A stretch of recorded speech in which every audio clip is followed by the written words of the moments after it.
welcome to South Asia Today, a show that provides you the glimpses of South Asia. I'm your host, Shivangi Mishra. Let's begin with the headlines first. Buddha's birthplace Lumbini witnesses huge tourist footfall post-pandemic. Former employees protest against Pakistan-occupied Jammu Kashmir administration, demand an immediate release of pensions. And Indian fashion industry radiates tradition and innovation on global stage. Let's begin the show.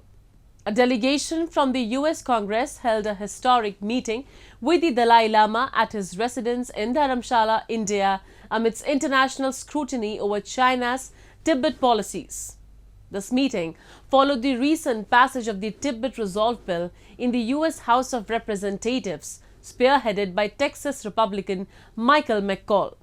The bill addresses the China-Tibet issue and aims to resolve the dispute over Tibet's status and governance. During the meeting, McCaul reaffirmed his strong commitment to democracy, delivering a poignant statement reflecting the essence of their discussions. We have a report.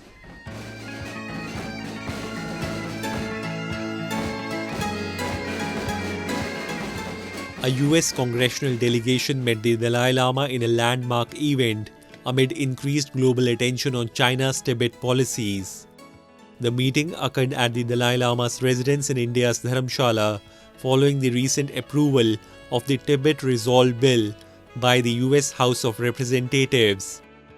Michael McCaul, a Republican from Texas and the primary advocate of the Tibet Resolve Bill, which addressed the China-Tibet issue and aims to resolve the dispute over Tibet's status and governance, reiterated his strong support for democracy during the discussions. He delivered a powerful statement criticizing the Chinese president and asserting that choosing dictatorship equates to forfeiting freedom. For the Dalai Lama knows that this is not true, that Tibet is part of China. And the people of Tibet know that that is not true. Chairman Xi is wrong, because democracy is the best form of government, because it gives power to the people. If all you want is a decision to be made like that, you're giving up your freedom in exchange for a dictatorship. That's why democracy is the best form of government. That's why Chairman Xi is wrong. Tibetans are eagerly waiting for US President Joe Biden to sign the Tibet Resolve Bill and present the biggest gift to the Dalai Lama.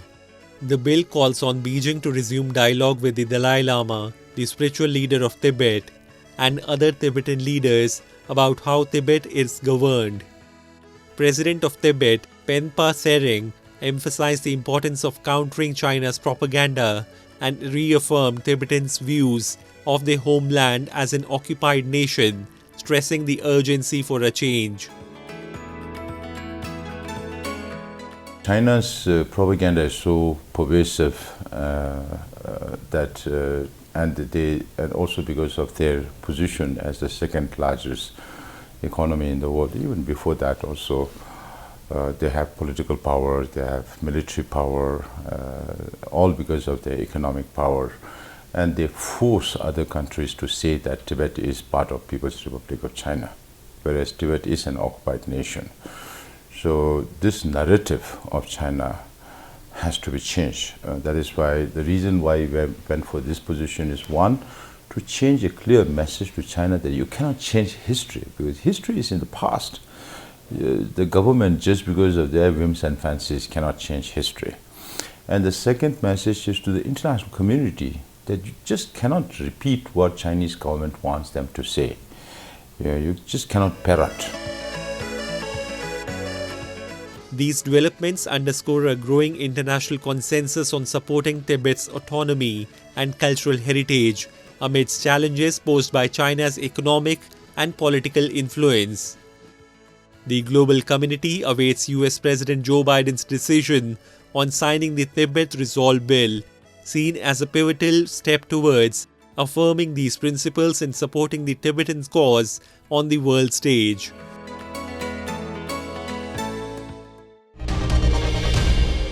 The Indian fashion industry is ready to shine worldwide, showcasing its rich heritage and modern style.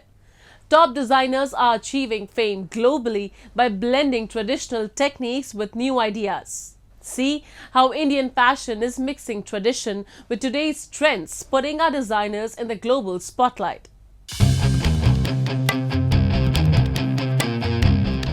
India shines in the global fashion scene with vibrant colors, intricate embroideries, and a rich textile heritage.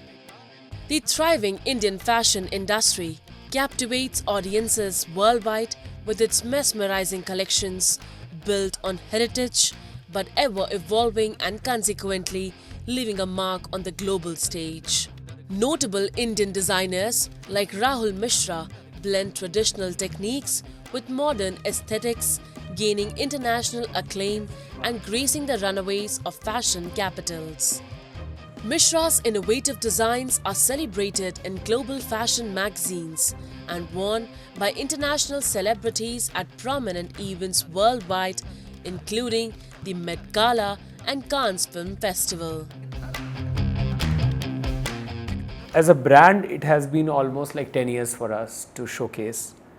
And we have done Paris Fashion Week ready-to-wear collection since 2014, and then since after our Woolmark Prize win, and then we are doing now this 10th season for us to do Haute Couture Week, which started from 2020 January. So I would really say, like, if I was not from India, nothing would have been possible. I think every part of the brand or everything what we do today is because of the beautiful craftsmanship or thousands of skilled people who work towards it. Although, the brand is not just my personal brand, I always say this. It's almost like a community brand, which is created by a community of artisans, people who work on it. With the increasing demand globally, many Indian designers are set to shine on the world's runways. Amit Agrawal is celebrated for his innovative designs, blending traditional craftsmanship with modern techniques. His collections debut at prestigious events like India Couture Week and Lakme Fashion Week, featuring elaborate gowns, lehengas and saris.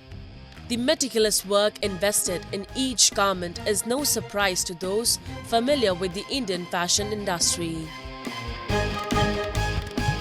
I think for me the most important aspect of showing something internationally is that it's still rooted in India. The crafts, the skill set that we have, and the materials that we use and the fabrics that we create.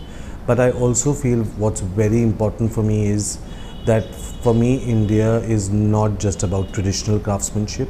India is as much a forerunner in thinking out of the box, creating something relevant and new in modern times.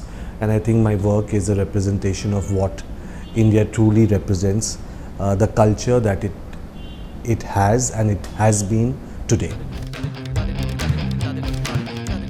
The haute couture sector, known for its exclusive high-end garments, has seen notable growth.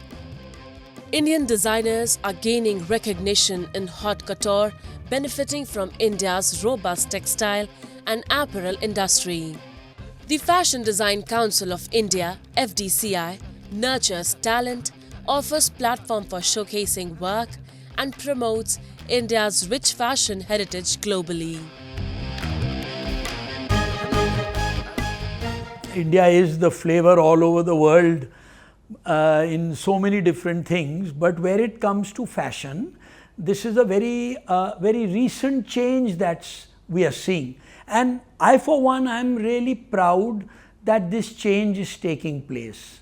For example, our people are now regularly taking part in not only in different fashion weeks around the world, they are also taking part in various trade shows, be it in Paris, be it in London, be it in Milan, or even in New York or Los Angeles for that matter.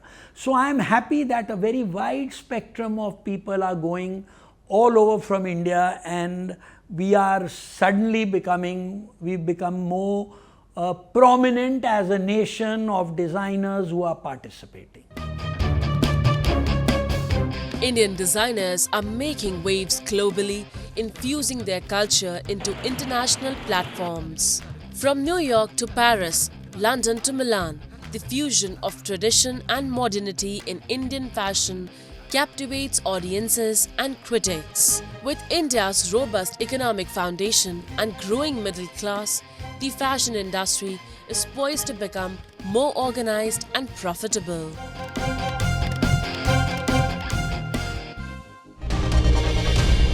Now we take a look at some happenings in Asia in a segment called Asia Watch.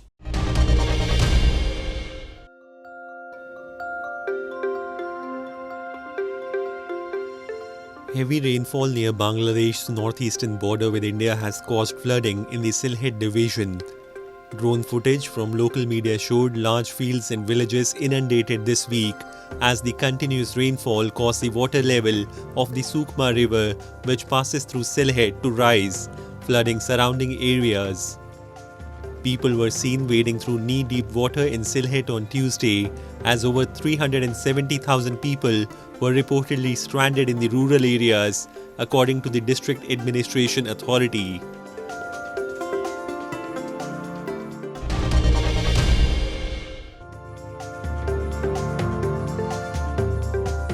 South Koreans expressed concerns after their neighbor North Korea signed a mutual defense pact with Russia. Russian President Vladimir Putin and North Korean leader Kim Jong-un signed a comprehensive strategic partnership pact, which Putin said included a mutual defense clause in the case of aggression against either country. The pact was one of Russia's most significant moves in Asia for years that Kim said amounted to an alliance. Seoul resident Lee Kyun-hyung said the new defense pact has increased possibility of war breaking out on the peninsula, while another Park Jin-gyong worried about more provocation from the north. On his first visit to Pyongyang since July 2000, Putin explicitly linked Russia's deepening of ties with North Korea to the West's growing support for Ukraine and said Moscow could develop military and technical cooperation with Pyongyang.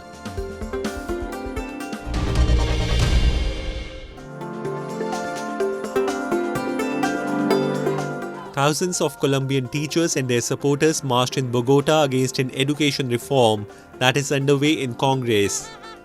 The protesters claimed the planned reform would undermine teachers' rights and integrity of the public education system. The Take of Bogota strike, led by the major teachers union FICOD, walked to the Congress building in the Bolivar Square as teachers and protesters held Colombian flags and banners opposing the bill.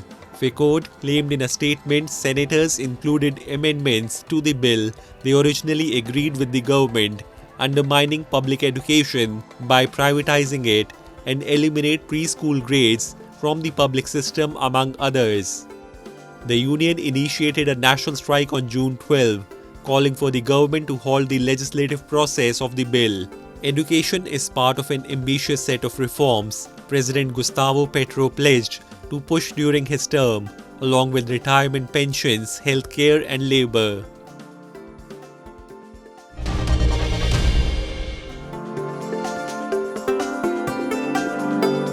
Indian Prime Minister Narendra Modi marked the International Day of Yoga by performing yoga exercises in Jammu and Kashmir's capital city of Srinagar. He performed breathing exercises and meditation at the Sher-e-Kashmir International Conference Centre with some locals. Many others gathered near the iconic Dal Lake to mark the event. आज दुनिया एक नई योग economy को आगे बढ़ने में देख रही है। आप देखिए, भारत में ऋषिकेश, काशी से लेकर केरला तक योग टूरिज्म का नया ट्रेंड देखने को मिल रहा है। दुनिया भर से टूरिस्ट इसलिए भारत आ रहे हैं क्योंकि उन्हें भारत में ऑथेंटिक योग सीख रहा है। Originating in India, yoga includes exercises, postures and meditation aimed at achieving physical, mental and spiritual well-being. The United Nations declared June 21 as the International Day of Yoga in 2014 after it adopted a measure proposed by Modi.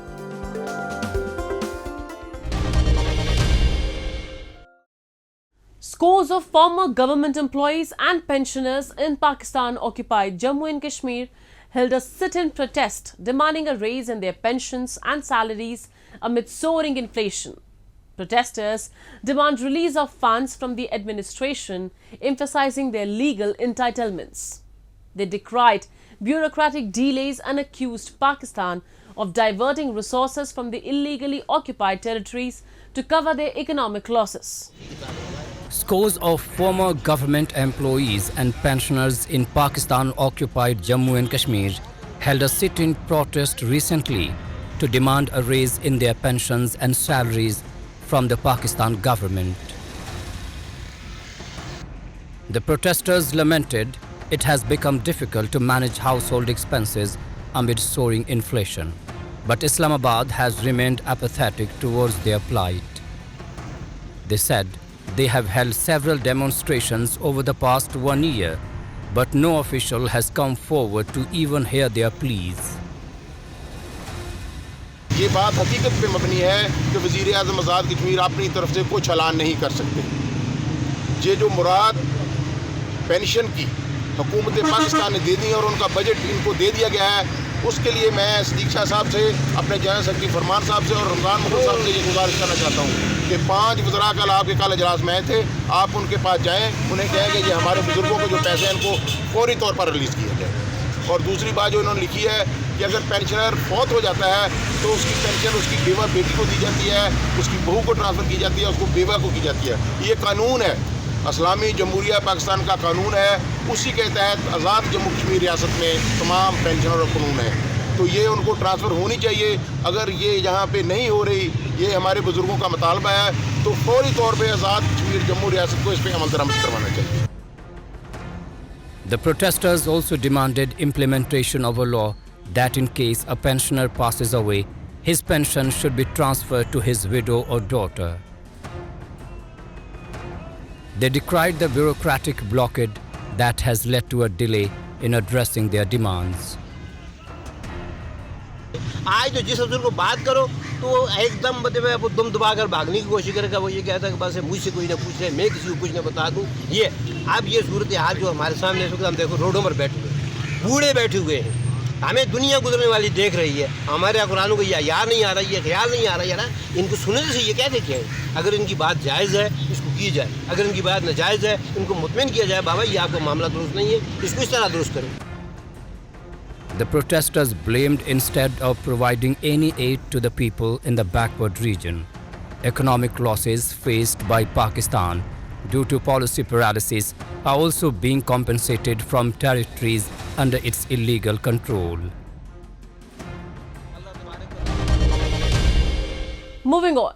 The Maya Devi temple in Lumbini, the birthplace of Lord Buddha, is bustling with tourists once again after witnessing a lull for 2 years due to the pandemic. This UNESCO World Heritage Site, located in the southern plains of Nepal, is seeing a resurgence in religious tourism, restoring its status as a global spiritual destination. The present-day temple, reconstructed in 2003 by the Lumbini Development Trust, continues to captivate visitors with its historical and cultural significance. Tourists have once again started to throng the Maya Devi temple in Nepal's Lumbini, the birthplace of Gautam Buddha, after 2 silent years prompted by the COVID-19 pandemic. The UNESCO World Heritage Site, nestled in the southern plains of Nepal, is gradually regaining its allure as religious tourism picks up. The present-day Maya Devi temple was rebuilt in 2003 by the Lumbini Development Trust. As per the authorities, 19,360 Indian tourists visited the UNESCO-listed World Heritage Site in January 2024, followed by 20,489 in February and 30,670 in March. These figures show an increase compared to 2023, when Indian tourist numbers stood at 61,122. It it was the great achievements until 2019 when the COVID broke. It was about 1.6 million visitors a year. Especially there was obviously domestic visitors. Then second one is the Indian. Then third like various Buddhist countries like Thailand, Sri Lanka, Myanmar, and China. After during the COVID there was very few visitors. Sometimes it was countable, but currently we have rapidly increasing the number of the visitors. When we talk about this, the 2023, the visitors, it's about 1.2 million we have. So now we have the outstanding the records from the the Indian visitors. Especially we have a quality visitors from India these days.